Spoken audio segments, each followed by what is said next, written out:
ആ രാത്രി ആ മനുഷ്യൻ ഒരു ഗോൾ കീപ്പർ മാത്രമായിരുന്നില്ല, ഒരു ജനതയുടെ സ്വപ്നങ്ങളുടെ കാവൽക്കാരൻ കൂടിയായിരുന്നു. അത് വൊസിഞ്ഞോ. നരാജനകൾ വലിഞ്ഞു മുറുക്കാൻ ആരംഭിക്കുന്ന 40-ാം വയസ്സ്.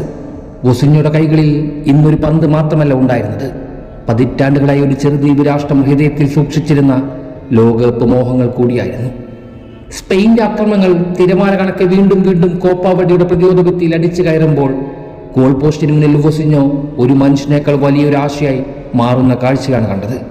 ഓരോ സേവും ഒരു രാജ്യത്തിൻ്റെ പ്രതീക്ഷയെ ജീവനോടെ നിലനിർത്തുന്ന പ്രാർത്ഥനകളായി മാറി.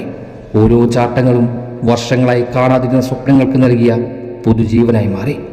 ലോക ഫുട്ബോളിന്റെ മഹാമഞ്ചത്തിൽ ആദ്യമായി കാലെടുത്ത് വെച്ച കോപ്പാവെഡയ്ക്ക് ആ മത്സരം വെറും 90 മിനിറ്റുകൾ മാത്രമായിരുന്നില്ല, അത് അവരുടെ വരാനിരിക്കുന്ന പുതിയ ചരിത്രം പോലും പണയം വയ്ക്കുന്ന അധ്യായമായിരുന്നു. ആ അധ്യായത്തിന്റെ ആദ്യ പേജിൽ ഏറ്റവും തിളക്കമുള്ള മഷിയിൽ എഴുതപ്പെട്ട പേരോ വൊസിഞ്ഞോയുമാണ്. യൗവനത്തിന്റെ വേഗമല്ല, അനുഭവത്തിന്റെ ശാന്തതയായിരുന്നു അദ്ദേഹത്തിന്റെ കരുത്ത്. ശരീരം പ്രായത്തെ ഓർമ്മിപ്പിച്ചെങ്കിലും മനസ്സിപ്പോഴും സ്വപ്നങ്ങൾ കാണുന്ന ഒരു യുവാവിൻ്റെയും കൂടിയായിരുന്നു. സ്പെയിൻ്റെ താരനിരയ്ക്ക് മുന്നിൽ അദ്ദേഹം നിന്നത് ഒരു ഗോൾ കീപ്പർ മാത്രമായിട്ടല്ല, സ്വന്തം ജനതയുടെ അഭിമാനം നെഞ്ചോട് ചേർത്ത് പിടിച്ച ഒരു കാവൽക്കാരനായിട്ടായിരുന്നു. മത്സരം അവസാനിച്ചപ്പോൾ സ്കോർ ബോർഡ് ഗോൾ രഹിത സമനിലയെക്കുറിച്ചാണ് സംസാരിച്ചത്. പക്ഷേ ചരിത്രം മറ്റൊന്നാണ് രേഖപ്പെടുത്തിയത്. ഒരു ചെറുരാജ്യത്തിൻ്റെ ലോകകപ്പ് സ്വപ്നങ്ങളെ തൻ്റെ ഗ്ലൗസുകൾക്കുള്ളിൽ സുരക്ഷിതമാക്കിയ ഒരു മനുഷ്യൻ്റെ കഥ. ചിലപ്പോൾ ഹീറോകൾ ഗോൾ അടിക്കുന്നവർ മാത്രമല്ല, ലക്ഷക്കണക്കിന് സ്വപ്നങ്ങൾ ഗോൾ ലൈൻ കടക്കാതെ കാക്കുന്നവർ കൂടിയാണ്.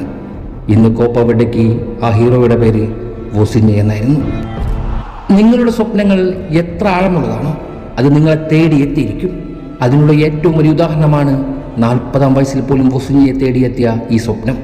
അത് അയാളൊരു സന്ദേശമാണ് വരും തലമുറയ്ക്ക്. ഗ്ലൗസ് അണിയാൻ തുനിയുന്നവർക്ക്.